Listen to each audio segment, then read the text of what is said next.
Wow, we look a little damaged. I think it's time to get our hair done. Yes, I think it's time to do that.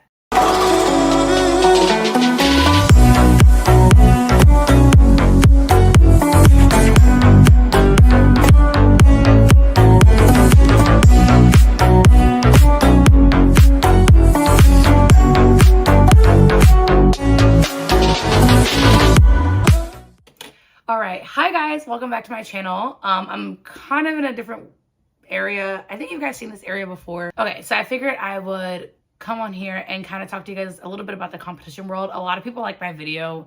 Don't ask me why, but a lot of people like my video about the truth about like why I left my dance studio, and they were interested in competition and things like that I used to do when I was younger. So I figured why not give like 10 reasons or 10 things that I wish I would have known as a competition dancer that I know now. So we're just gonna do that while we get ready. Okay, these are in no particular order. I kind of just wrote them down and I didn't really want to put them in order. So starting with number 1.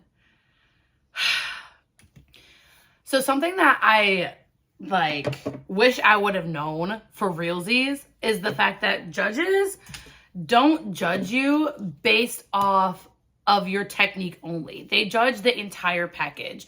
Now, growing up in a dance studio, I always thought that if I fell out of a turn, if I didn't straighten my legs on something because I was too in the moment, if I did any of that, I felt like I wasn't gonna place well. But that's not the case. When you listen to judges' notes, and this is probably a given, but when you listen to judges' notes, they hardly ever like talk about the fact that you missed a turn or that you landed funny. Like they do that sometimes, like if it's like something obvious and you didn't know that you messed up. But normally judges can tell when you've messed up.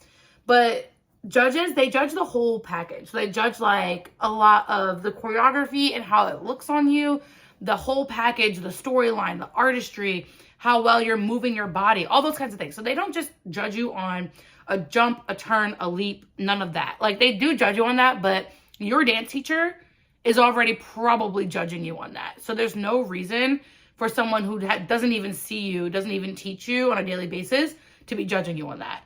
So that's the first thing I wish I would have known. I feel like I would have been a little bit more relaxed during competitions if I would have known that they weren't looking at me in that way, if that makes sense. The next thing that I found out, like, and this is like super like studio culture to be saying this, but you don't have to be clones. Like something that I realized that my studio that I used to dance at a lot did is they tried to clone us. Like they tried to make all of our makeup match, all of our hairs match, even though we all had different hair textures. Like they try to make everything match, part right down the center. Or if everyone has a right side part, then everyone has to do the right side part. If one person has braids, gotta take them out. Like individuality is good. So I think that it's super overrated to make people look like clones when they're dancing. The whole purpose is to look like a unit, like a group. And each person brings individualized things to said group. So you don't need to all look like the same person in order for you to have a good group.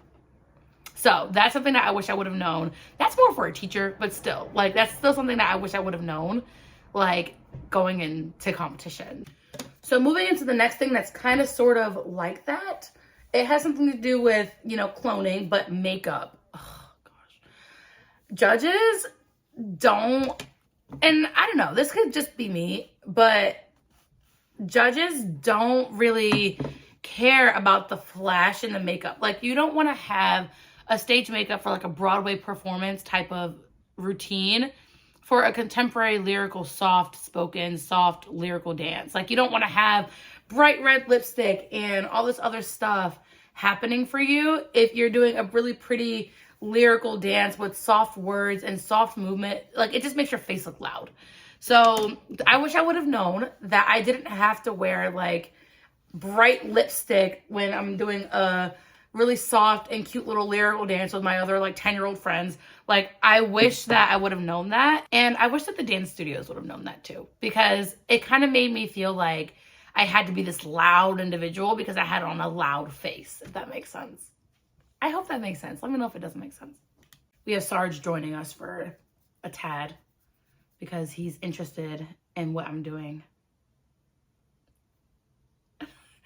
swear to God, he loves the camera. Like, honestly, I think I'm going to make him a YouTube channel because I'm over it. He just likes to steal the spotlight. All right.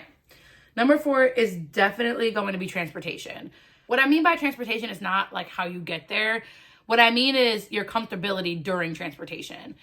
I don't know if this happens at other people's studios, but at my studio, we used to have to show up wearing the shirt, the jacket, the pants, everything. Like, hair done, makeup done, like all those kinds of things to make an impression. And I didn't really like that very much. So I really want people to understand, like, competition, you don't have to put your game face on until you're on the stage. So you don't have to come into the facility, like the hotel, the venue, whatever, wearing this crazy makeup in your costume ready to go. You don't have to do that. Not unless you're about to go on. That's different. But if you do your homework and if you're prepared and you show up a day early, you don't have to walk in there like, I am from this studio and I need room service because she's going to win first place. Not necessary. So when you go and when you guys travel, please make sure you're comfortable. Make sure that you're comfortable. Follow your studio guidelines. I'm not saying not to do that, but make sure you're comfortable. Make sure you're comfortable with what you're wearing. Another tip for transportation, if you have a long plane ride or a long like drive, whatever, you want to make sure that you're listening to your music. Listen to your music in the car. Watch all the videos that you've ever taken. Listen to your music. Listen to the corrections. If you have the music embedded in your brain, by the time you get there, it's like clockwork. Well, it should already be clockwork before you get there, but if it's not yet, listen to it in the car. Fun fact. It really works. All right, cool. So number 5. Number 5 is kind of similar to what I was saying earlier, and that's just like individuality is key. I find that the most compelling dances that I've ever seen at competitions are the ones where they don't try purposely to make everyone do the exact same turn, to make everyone do the exact same look, to make everyone do the exact same improv. Like, I find it super compelling to see the individualization in all the dancers, but it still is unified in one group. So this is kind of not for like the students because you guys don't really choreograph yourself, but like, I think that individualization is great when it comes to group dances. And so if you ever get the opportunity to choreograph, or if you are a teacher looking to choreograph, I highly recommend you focus on the individualization to make sure that everyone is being highlighted and set apart. I think that individualization is literally key when it comes to hair, makeup, whatever. It's really important just to make yourself stand out as a dancer, but also to make the group better. It's better to look like unified dancers than to look like clones. I hope that makes sense.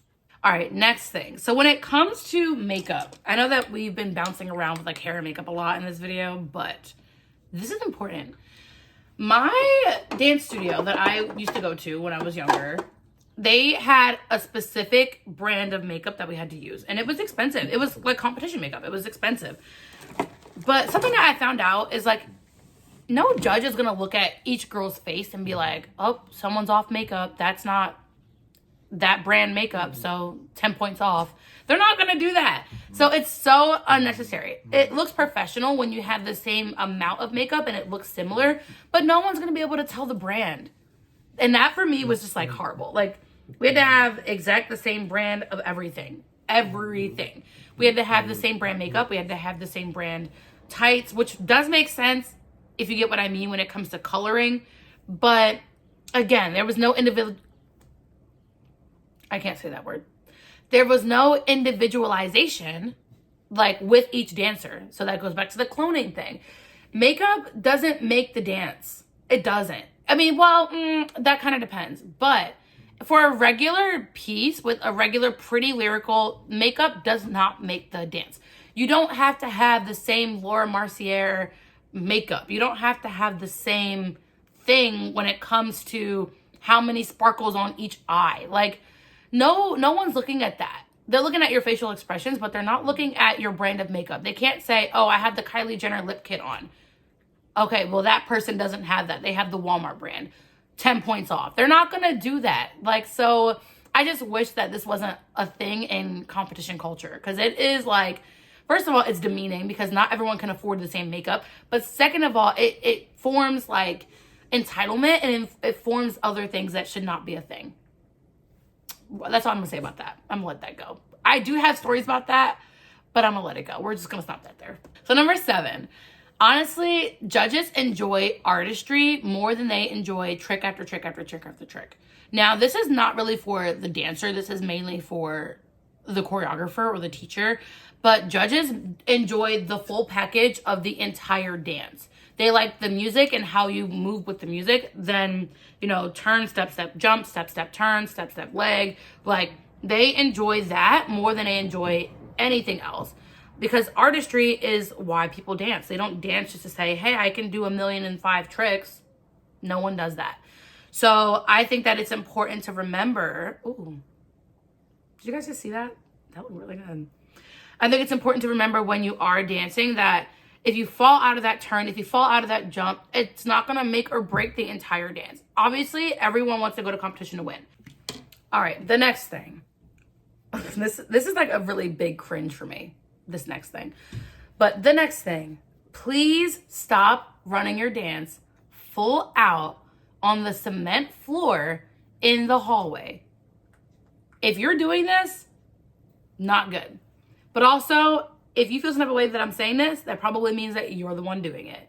Please stop doing that, guys. It is not healthy for your legs, first of all, but also it's just gonna tire you out because the stage is different than the floor. If you keep running the same trick over and over and over and over and over again on a floor that you're not gonna be practicing on or you're not gonna be doing it on, it's pretty much worthless because it doesn't feel the same. So if you have a dance teacher that's like, hey, you need to practice this trick over and over and over and over and over again on the cement, that's a red flag. Dancers are their worst critics. Like, they are their own worst enemy sometimes. And judges don't judge that harshly. They do judge appropriately, but they don't judge harshly when it comes to tricks and things like that. Oh, wow, this is really bright. I was gonna have on a mask. But yeah, judges don't judge you based off of how well you've done the trick, which we kind of already talked about. So don't run your dance over and over and over again on the hard friggin' cement floor. Like, it's not gonna do you any good. In fact, it might actually make it worse. It might give you shin splints. You can injure yourself. You can tire yourself out. You can feel different on a different floor and just like psych yourself out. There's a bunch of different things that you can do that will not look good. So don't do it. I know that I used to do it all the time, and that's why I wish I would have known to not do it, because you should not be jumping or turning or anything like that really on cement floor. Practice your dance, definitely, but don't do everything full out because you're going to make yourself tired, but also bad for your health. All right, the next one I'm going to get a little controversy off of, and I think that that's fine because I like to hear other people's opinion. But something that I've learned from going to competitions, talking to judges, knowing people, first place does not always mean you were the best. Let's just make it clear. There are some times when unfortunate things happen, like disqualification or whatever the case may be. But even so, like, even if that wasn't the case, like, first place doesn't always mean you were the best. Let's make that clear. The best is super subjective, which means that, like, the best to certain people could be the best to the judges, or it could not be. And that's something that, unfortunately, as a dancer, we all have to live with. Listen. So, with that being said, I think that being the best at a competition isn't reflective on the scores. I think that that's going to depend, and it's super subjective. So, even if you don't win first place, I wouldn't take that with a grain of salt. I would just be like, okay, great. This is what I need to work on compared to professional dancers.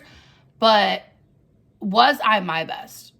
And I think that's going to dictate, and that's going to determine your mindset.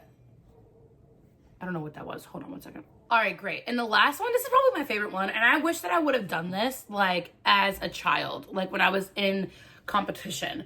But competitions are not just meant to say you're the best dancer, you're the worst dancer, you placed last, terrible job.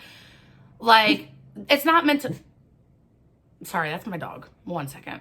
So it's not meant to say, you know, you're the best, you're the worst, blah, blah, blah, blah. Competition is literally meant to just get feedback on your artistry.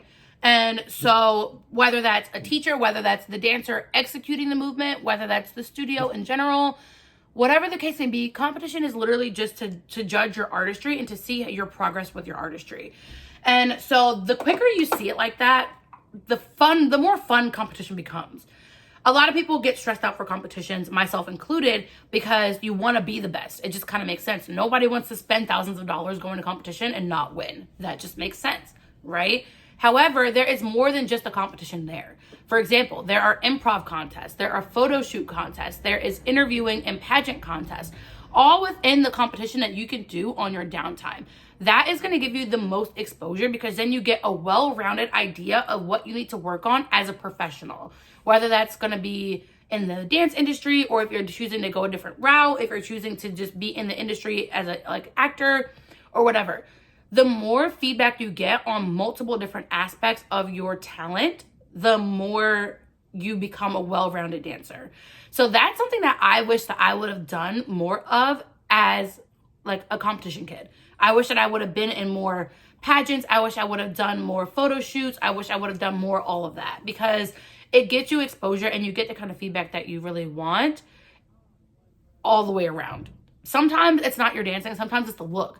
And you would never know that if you never had like a professional photo shoot done and have it judged by a real talent acquisitionist. So that's the real tea right there. I think that's my favorite thing that I wish I would have known. So those are my 10 things that I wish I would have known. Obviously, like if I ever have kids, I definitely want to put them in dance, but if they don't, they don't. I teach my kids this all the time. Camaraderie is really, really important, as well as being able to judge yourself at competition, not judging other people. It's not our job. We don't get paid to judge other people. We don't get paid to judge other choreography and other studios and things like that. So why work for something that you don't get paid to do? You know what I mean? So when you're going to competitions, always teach your kids. And if you are the dancer, always remember to be polite, all that kind of stuff. But this is a learning experience. This whole thing is a learning experience for the real life industry. So just make sure that you're keeping that in mind. Anyway, guys, if you like this video, let me know. Definitely. I have some work to do, so I'm going to get back to it. However, I would love to hear your thoughts about some of the things that you guys went through for competition and some of the things that you know, wish that you could change or wish you would have known. So if you like this video, big thumbs up. More videos to come soon. Thanks so much for watching. Have a good day. See ya.